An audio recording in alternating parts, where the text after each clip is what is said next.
रहमतुल्लाहि व बरकातुहू।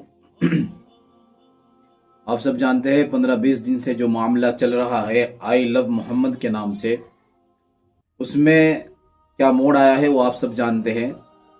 एक सहारनपुर से वीडियो आई थी जिसमें एक मुसलमान लड़का नौजवान जो आई लव मोहम्मद सल्लल्लाहु अलैहि वसल्लम का पोस्टर लेकर बाहर निकला तो उस पर पुलिस ने कार्रवाई की और उसको अपने साथ ले गए। आप वीडियो में देख सकते हैं।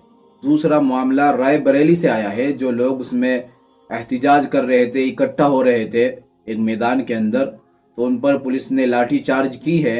आप सब जानते हैं ये मामला अब तो शांत हो गया है, और लेकिन उसमें मौलाना उस्मान लुधियानवी की तरफ से एक वीडियो क्लिप जारी हुआ है जो आप इस वीडियो में देख सकते हैं। अब किसी को मेरी बात अच्छी लगे, किसी को बुरी लगे, लेकिन ये हकीकत है। ये बताओ, आई लव मोहम्मद सल्लल्लाहु अलैहि वसल्लम वाला मसला 15-20 दिन से चल रहा है। नाम बताओ जरा हिंदुस्तान के किसी बड़े मौलवी का जिसका बयान है, बताओ बताओ, उस मौलवी का नाम बोलो। किसी बड़े एमपी का, किसी मुसलमान वजीर का, याद करके बताओ, दिमाग पे जोर लगाओ।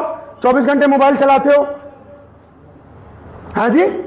अभी अगर चंदा करना हो तो सारी मस्जिदों में ऐलान हो जाएगा, पूरे मुल्क की।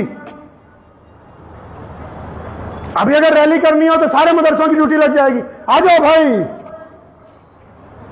और जब कौम दुख में, दर्द में, तकलीफ में, कोई भी नहीं। और इल्जाम किसको दे रहे? सरकार को। सरकार ने थोड़ी कहा है कि तुम बगैर शाह सवार के, बगैर अपने लीडर के, बगैर अपने कायद के आओ। सरकार तो पहले कह रही है अपने लीडरों के साथ आओ, हमारे साथ बैठ के बात करो। तो हुकूमत से तो कोई बात कर ही नहीं रहा। अगर उत्तर प्रदेश में भी वाकया हुआ है तो क्या उत्तर प्रदेश के बड़े मौलवी, बड़े मेंबर पार्लियामेंटान और बड़े बड़े एमएलए क्या वहां के मुख्यमंत्री के पास गए वक्त लेके मिलने के लिए कि जनाब ये तकलीफ हमें पहुंची है, इस पे कार्रवाई होनी चाहिए? गया? बताओ जरा, चेक करो। सुबह शाम व्हाट्सएप चलाते हो।